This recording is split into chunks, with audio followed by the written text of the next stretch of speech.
Alright, you are listening to The Brycen Show. It is February 20th, 2013. This will be my second, open topic show. Let's see how it goes. I wanted to start out with the news today. See what's going on in the world. This is from foxnews.com.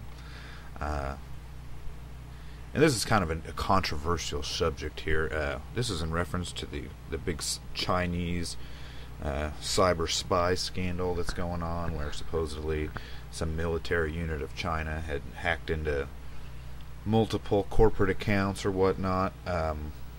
Let's read it. Accused China cyber spy unit appears to be highly specialized. And it's Fox News, so regardless of what's actually happening, this article will probably be pro let's go after China. But anyways, Unit 61398 of the People's Liberation Army has been recruiting computer experts for at least a decade. It has made no secret of details of community life, such as the badminton matches in kindergarten. But its apparent purpose became clear only when a U.S. internet security firm accused it of conducting a massive hacking campaign against North American targets. Hackers with the Chinese unit have been active for years, using online handles such as Ugly Gorilla. Virginia-based firm Mandiant said in a report released Tuesday, as the U.S. prepared to crack down on countries responsible for cyber espionage. The Mandiant report, plus details collected by the Associated Press, depict a highly specialized community of internet warriors working from a blocky white building in Shanghai.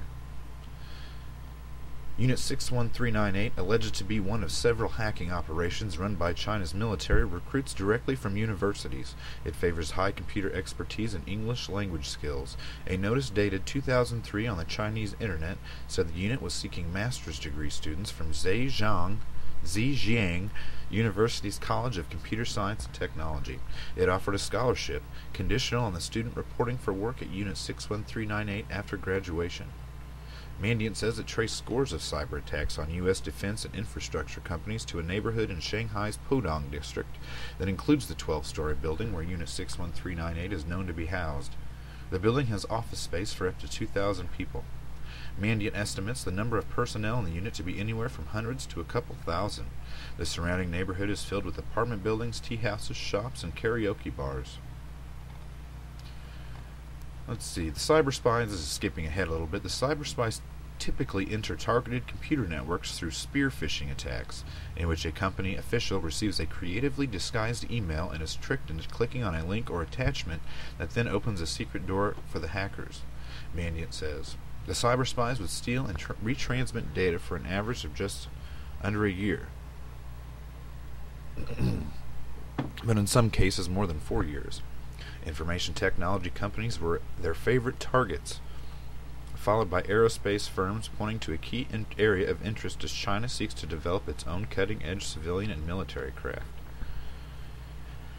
Alright, well that's pretty interesting, but you know how that works. There's definitely a push in the government nowadays, legislature, to basically police the internet. And like everything in this world, it's a double-edged sword, the internet.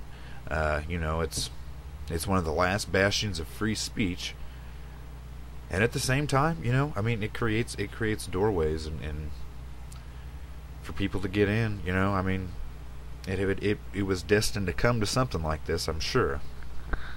But interesting article, interesting developments, weird times we live in. And now I'm going to go over to the Drudge Report, and there's always interesting things on here.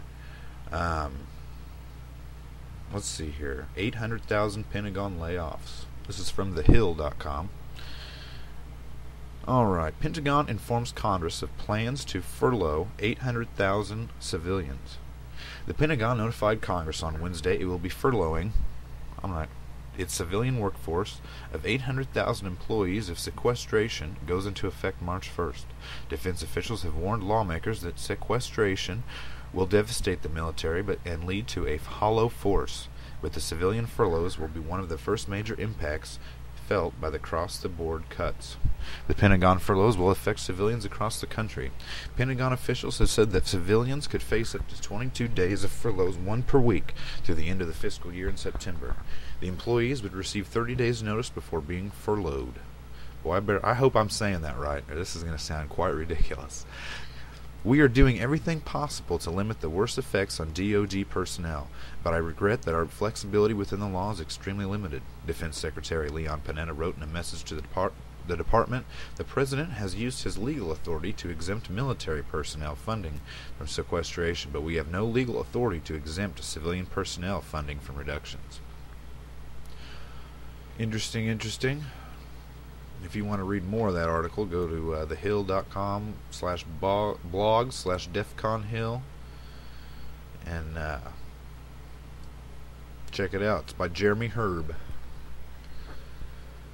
Alright, let's go back to the Drudge Report real quick. And I have to read this, not because it's really important, but it caught my eye, and I'm a coffee drinker. So let's check it out. Starbucks, this is from MyFox DC, of course. Starbucks' most expensive drink has 40 shots of espresso. A Washington State man put a lot of planning into his cup of coffee, and he may have set a record with it. Oh boy. You know, I have to choose the articles with the craziest words to pronounce. Anyways, the name of the drink, behold, the Quadrinoctuple Frap. Quadrigenoctuple. Boy. Bo Chavasis says it is the costliest cup of coffee available at Starbucks with a price tag of $47.30. He ordered a 52-ounce venti with 40 shots of espresso, frappuccino, soy mocha drizzle, and basically everything else on the menu. He placed the order on his birthday, so in admiration the baristas gave it to him for free. Hell yeah!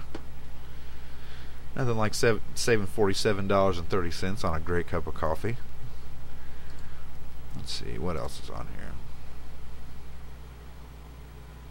And of course, it's going to be like a friggin' nightmare trying to get off this page. Okay. Let's see here.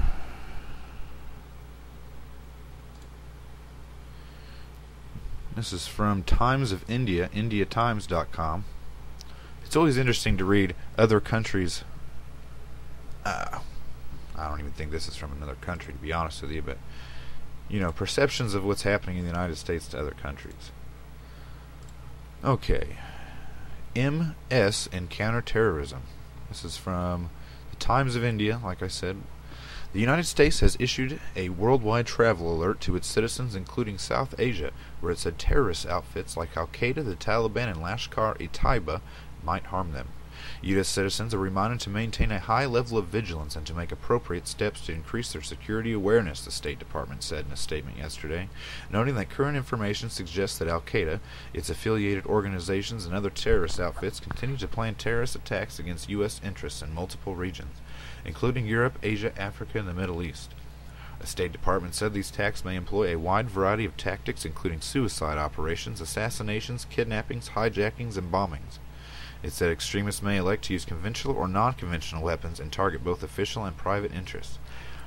Boy, they're really trying to scare the shit out of us, aren't they? Examples of such targets include high-profile sporting events, residential areas, business offices, hotels, clubs, restaurants, places of worship, schools, public areas, and other tourist destinations both in the United States and abroad, where the country's citizens gather in large numbers, including during holidays, the State Department said. And I guess you get the point of that article. Al-Qaeda's out to get you. They could be anybody, and they'll attack you anywhere. So, interesting.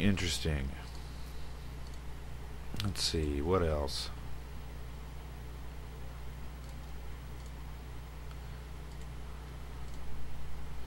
I love climbing, crawling through the Drudge Report. There's so many strange, I don't know. There's so many different articles on here.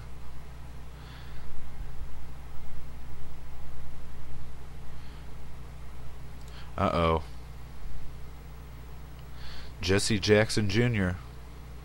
I am guilty, Your Honor. From Chicago, CBSLocal.com. An emotional former Congressman, Jesse Jackson Jr., pleaded guilty in federal court in Washington, D.C. on Wednesday to misusing $750,000 in campaign funds. CBS 2 chief correspondent Jay Levine reports Jackson was subdued but spoke in a clear voice, telling U.S. District Judge Robert Wilkins that he accepts responsibility for his actions. He formally pleaded guilty to a felony count of conspiracy to commit wire fraud, mail fraud, and false statements. He is accused of spending $750,000 in campaign money on a personal slush fund. Those purchases included a $43,000 gold-plated Rolex watch, hell yeah, and memorabilia involving pop star Michael Jackson. God. What the heck is going on? Civil rights leaders Reverend Martin Luther King Jr. and Malcolm X and martial artist Bruce Lee. Because Bruce Lee and Michael Jackson have so much to do with Reverend Martin Luther King and Malcolm X. During his plea hearing, Jackson wiped his eyes several times, trying to hold back tears and smile. I am guilty, Your Honor, Jackson said, surrounded by family members, including his parents, who sat in the front row during the hearing. Well, you know, you gotta keep up your image. Jackson's sentencing hearing will be on June 28th. Prosecutors suggested a sentencing range of 46 to 57 months in prison, but the judge said he is not bound by the sentencing guidelines. Tell the folks back home I'm sorry. I let everyone down, Jackson told reporters after the hearing. During court, the judge asked him if he understood waiving of his rights. He said yes. The former congressman sobbed in court and wiped his eyes. Jackson's defense team would not discuss the details of the plea deal after the hearing, but defense attorney Reed Wingerton said Jesse needed to come to terms with his misconduct. There you go. There you go. I don't even know if I need to comment on all that. Let's see.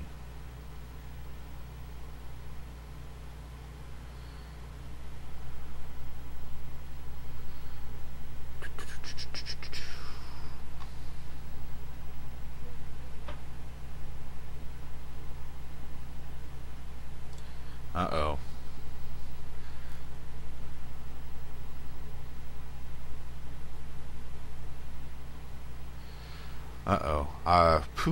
How do we... Of course, as tradition follows, I found a article on a page called the Asahi Shimbun, Asia and Japan Watch. This is by Yoshihiro Makino, and this is from February 15th, so this is a little old, but left in the dark, secret U.S. military flights carried officials, equipment to North Korea. Senior U.S. administration officials held secret talks in North Korea on at least 3 occasions in 2011 and 2012, the Asahi Shimbun has learned. Although the visits had potential implications for Japan, Washington did not inform its security partner at the time, and only informally confirmed one of them when the Japanese side pressed, government and other sources in Japan, South Korea, and the United States said. The U.S. State Department even warned the Foreign Ministry against making further inquiries, saying they would harm bilateral relations, the sources said. So here they've admitted, anyways. U.S. military planes flew from an air base in Guam to Pyongyang and back on April 7, 2012, and again on a longer visit lasting from August 18th to the 20th, the sources said. It is believed that those aboard included Sidney Sealer, Director for Korea at the U.S. National Security Council, and Joseph Detrani, who headed the North Korea desk at the U.S. Office of the Director of National Intelligence. Detrani left the post in May. They met with North Korean officials and discussed policies following the death of leader Kim Jong-il in December 2011. The North Korean delegation included Jang Song-taek. I'm just going to skip this one. Anyways, let's see. So yeah, here we see, in light of, North Korea and their recent bomb testings, we see that last year and the year before, we had been secretly meeting with their hierarchy, and we weren't letting anybody know. Interesting. Okay, that's enough for the news, I guess. Well, I'm sitting out here looking out the window, and it looks like this friggin' snowstorm's coming, and I'm not too thrilled about it. God, I get tired of friggin' scraping off the car, brushing off the car, slipping and sliding, peeling out. I'm ready for this shit to be over, guys. To be quite honest with you.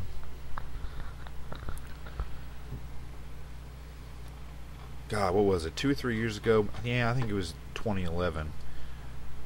When the friggin' neighborhood, the city, looked like a war zone. Limbs down. Friggin' power lines down. No power. It's freezing out. Of course, I still have to go to work. And you know, I'm not really looking forward again, and I don't understand this this cult following of the frickin' snow. My use of the word friggin' should notate how discouraged I truly am about this. But yeah, I hate it. It gets on my nerves. I mean, it's pretty the first couple times, but jeez. Let's see. What should I talk about here?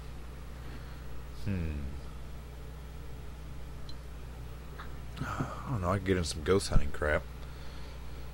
Well, as anybody who knows me in person, offline, knows that, yeah, hell, since I was 13, possibly before, I was totally obsessed with ghost hunting and you know, that whole avenue. Totally obsessed with it. And I can kind of remember when the bug first hit me.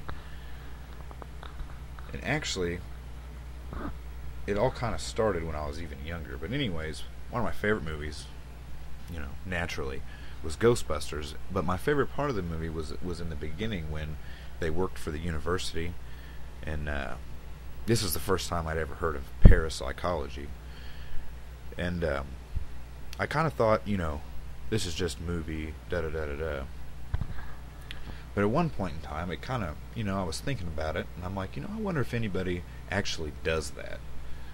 If there are really, you know, scientists employed by universities that study, you know, psychic phenomena, ghosts, hauntings, remote viewing, you know, out-of-body experiences, near-death experiences. And that kind of sent me on a hunt. And that kind of led me, and this is like, I don't know, 13, 14 years ago. And back then, you know, I don't know, there weren't as many ghost hunting groups as there are today. Because today you got 3 or 4 ghost hunting groups a town. And, you know, everybody's seen the TV shows, everybody's into it. And it's kind of unfortunate that people didn't get to experience this when it was kind of in its, I'll call it its prime, before, you know, it hit the mainstream. Because, I mean, basically everybody knew each other. It was an online community. And there weren't so many people around that they claimed to have all the answers. I mean, there were, but it was a much more experimental thing. Like today, you always watch on TV, they have all this equipment, and they make it appear to be like that's the way it's supposed to be, or these instruments have been proven to catch activity. Well, really, that's not entirely true. And anybody who's been ghost hunting knows that everybody wants that perfect picture, everybody wants that perfect recording, da-da-da-da-da. Well, everybody makes this assumption, like I said before, about, you know, at some point in time someone has written in stone that these were the tools that you needed to use, like EMF detectors. Whoever discovered the correlation between electromagnetic fields and the paranormal? I mean, it's an easy thing to link, I guess, you know, but because there was always a story that I would ask around, like, why do we, EMF detectors, why do we use those? And it's always been assumed that there's a correlation between paranormal activity and EMF detectors. And I can say yes, sometimes it does appear to be that way, but I can't say that for sure. But yeah, there's this total error today that ghost hunting trying to chase paranormal phenomena, that there's like a set way to do it. And in contrast to when I first got into it, it was all speculation, you know what I mean?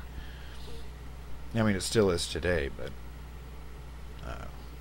to get back to the story, yeah, I would communicate with these different groups online. I'd ask questions, and then there's a couple times I snuck out of my house as a wee lad, and the whole point of it is that I was out, searching for ghosts. And what was funny about this is that I would do this stuff in high school, and no one had ever heard of it at that time, and everybody was just so confused.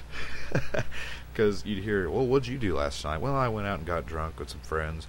What'd you do last night? Well, I rode four-wheelers, da-da-da-da-da. Brycen, what'd you do last night? Well, I mean, I spent the night in the graveyard and tried to raise the dead, essentially. And the looks that I would get after I'd say something like that, yeah, it's a Kodak moment for sure.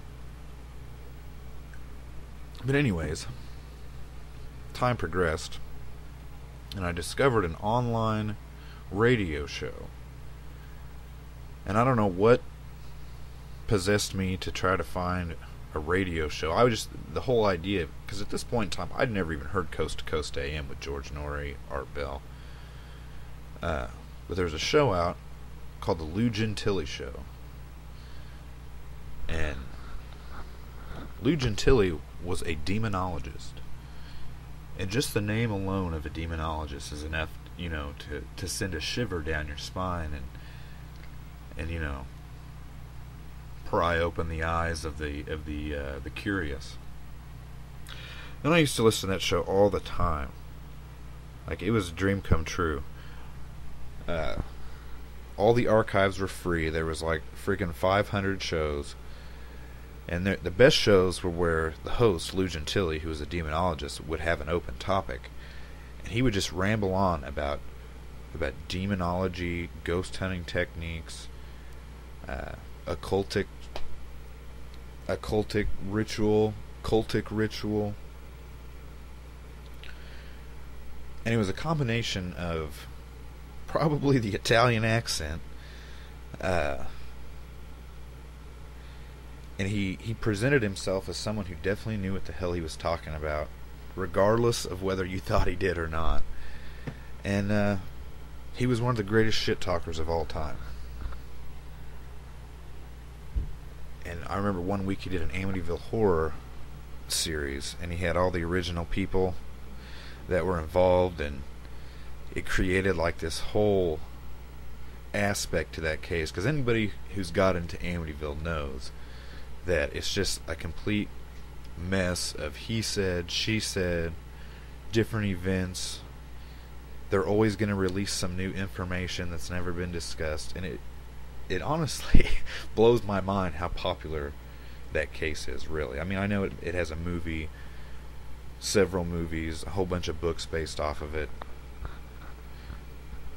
but the real life end of the case, the DeFeo murders, the Lutzes living through the house, regardless of what position you take on it, it's like, I mean, let it go, people. To be honest with you, freaking let it go. I mean, activity-wise, there's other cases that, claim to have much crazier things going on than the Amityville house. Which may sound insane, but there's definitely a distinct difference between what the family claims happened and what the movie portrayed. And then even in that subject itself, you have he said, she said, what's going on. It's quite an interesting case. And it also came out pretty close to the time that The Exorcist was released. And that's a whole time period where, the Warrens' work, Ed and Lorraine Warren, got real popular. It brought that whole demonology, exorcism thing to the forefront, because before that time that movie was released, no one was really into anything like that. I mean, it existed, but it was a subject of, old dusty books in forgotten libraries. And once that movie came out, Ed and Lorraine Warren's work started to be recognized a lot more, because they were doing this before that movie came out. So yeah, you have the Amityville phenomenon. And back to my original point is that he had that, Lou Gentili had that week, and it was just ridiculous. Like, the build-up, the things that people would say.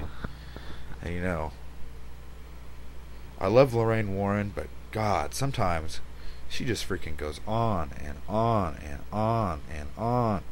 And it's like, are you ever going to get to a part of the story where, you know, which actually sounds a lot like me now that I'm thinking about it, will you ever get to the part of the story where that I'm looking for? You know, I want to know about, you know, the exorcism, the priest getting kicked out of there, the people fleeing the house, but no. I mean, for like the first 2 days, we were still listening to the road trip and the pretty flowers and how the sky was spread out across, you know, across the friggin' fields or whatever. And but yeah, other than that, it was a great show. But basically, you have two schools of thought with that. You have the school of thought that, like, the believers of Amityville Horror, and they're friggin' die hard. Okay, there's nothing you could ever present that would convince them any different about the Amityville Horror case. And then you have the other side, where, you know, the people that claim it's a hoax, and it's the same way. They're both just two die-hard camps, and they're both always at war with each other about the friggin' Amityville Horror. And, you know, half the family, you know, the original family, the DeFeos, I think basically are all dead except for like two of them. And the Lutzes, you know, George Lutz, the main guy, he's gone. I mean, the whole family will be gone, dead and gone. And we'll still be discussing the Amityville Horror. But anyways, yeah, I would listen to that show. To get back to the main freaking point, I'd listen to that show, and it just blew my mind. And it was so cool because he would get on there, and while the live shows were going on, you could actually, he would be in this chat room, and you could talk to him, and he would ask the guests questions. You could ask him questions, and you know, there really was no better way to spend a weeknight at like 10 o'clock, 10 p.m. You know, drinking coffee, smoking cigs, listening to Lou Gentili show. Even though I was like, you know, 15, 16 at the time, I wasn't really smoking cigs, but yeah, it was a great show.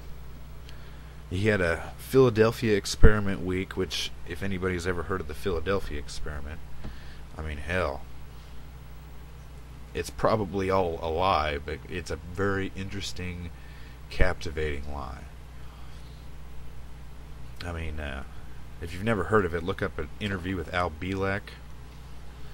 I mean, you got Bigfoot, you got time travel, you got government conspiracy, you got aliens, you got space travel even.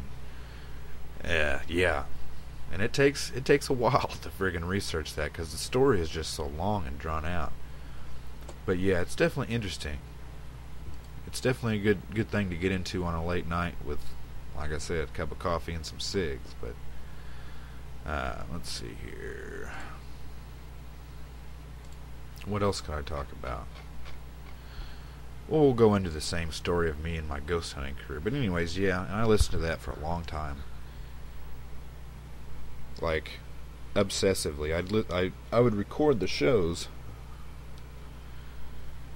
And of course I don't have many more, and they're all gone, which totally sucks. But yeah, I'd record these shows, and I had like every single show that he did on demonology, and I listened to like all of them. I had an MP3 player. I'd listen to him on repeat, and then I started getting into communication with him, and he would give me books to read. And at that point in time, I never heard of the guy, but he also got me into contact with someone named John Zaffis. If you've ever heard that name, and it's familiar to you, you probably remember him from the show The Haunted Collector on Sci-Fi Channel. And regardless of what you think about that show, even I personally can't help and watch that show without thinking it's some old guy getting antiques for cheap by telling them their houses are haunted. I mean, that's the natural perception I think anybody with a thinking mind would get. But I can tell you, even though that whole view disagrees with my personal experience with John Zaffis, because I remember I was like, I don't know, 16, 17, 18 maybe, And, Lou Gentili was too cool, basically, to, associate with someone under 18 and, get into all this stuff. But he did give me John Zaffis' number. And I called John up, and he was kind of a rock star even in those days. And I didn't believe that. I called him and left a message, and it was just information. I just wanted to ask questions. I wanted to know, if people could get possessed. I wanted to know if demons were real. Evil spirits. And he actually called me back, and I had correspondence with him for a while. We emailed back and forth, talked back and forth. He'd give me books to read, things to research. I'd ask him questions about things I was investigating. And I'm telling you right now, there's not a nicer person in the world, honestly. And that's the only reason I feel bad about talking shit on his show sometimes, is that, he always appeared to me to be a completely genuine person. So, I don't know, but yeah, we would correspond. And it's about at this time where I really started to get into it. I mean, I had a car at this point in time. This is like the 16 to 18 year range. I had a car at this point. And my friends had cars. It's not hard to convince someone that's never heard of this stuff that, hey, let's go out and freaking look for ghosts in this graveyard. And I'm going to say it's probably my first time where I actually had some equipment. And I went with a buddy of mine, and we pulled into this cemetery. And this cemetery actually proved to be very active for years, and then a couple years ago I went back and I just got nothing. But at this point in time, whether, my mind was playing tricks on me, I was real into it, whatever, we pull into this cemetery, me and this buddy of mine, and this is one of the first times I've ever been out. We got cars, da-da-da-da-da. When we pull into the cemetery, we get out of the car, we're looking around, and we're both scared shitless at this point. I mean, we're 16, 17 years old, and I've pretty much convinced this guy, convinced myself, that we're probably going to see something and that this shit is real. But, I've been filling my head with that shit for 4 or 5 years before I actually got to go. And, so we're out there bebopping around, looking at different tombstones, keeping our eyes out. And I don't know, we've been out there 25, 30 minutes. And I look at my buddy, and he's fixated on something. He can't stop looking at it. He's it looks like he's in a friggin' trance or something. And so I follow the flashlight beam with my eyes, and I see what appears to be, and it's still hard for me to describe to this day. It appears to be, get ready for it, folks, it appears to be an abnormally large spider. I'm talking small dog, big cat size spider, and I just freeze, and I'm like, what in the fuck was that? And to this day, and what's strange about this story to this day is that I asked this buddy of mine, and he saw something completely different. He said he saw what looked like some sort of shadow being, crawling on the ground, but to me it looked like a spider. Just how the legs moved. It looked like something you'd see in a movie of a giant spider. It wasn't defined, there wasn't texture to it, but it was like a shadow in that shape, and it moved by, and it kind of ran behind a tombstone, and it didn't come out the other side. And yeah, we were both standing there freaking stunned, and we look at each other, and we both said, we're getting the hell out of here right now, and we freaking took off. So yeah, that ghost hunting adventure lasted about 35 minutes. And of course, at that point, we were freaking hooked, you know what I mean? He went out, he freaking told everybody, and he went out and freaking told everybody, and no one had ever heard of this shit at this point in time. I had people stopping at my house, knocking on my door, being like, did you really see that? Well, let's freaking go, because, everybody, it's still new in everybody's mind that we got cars, and we weren't really at that drinking age yet, so everybody's out driving around aimlessly looking for shit to do. And yeah, I mean, it was quite the friggin' event at one point. And I ended up taking friends from school, to different locations that we found. And you know, we do research on them, and at that point in time, I mean, shit, there was very, very small amount of information you could research from, and most of it was rumors, conjectures, superstition, urban legend. But you know, we went and checked it out. But I can definitely say that cemetery, another place I went, which I'll disclose at a later date. Yeah, I mean, there was legitimate, I believe, or it appeared to be legitimate supernatural phenomena occurring. But to the wannabe ghost hunters out there, word of warning: you gotta be skeptical. Why? Because, you know, unfortunately, human beings are rather stupid creatures, and you know, they like to make up good stories and whatnot. But yeah, I lay claim that yes, there is such a thing,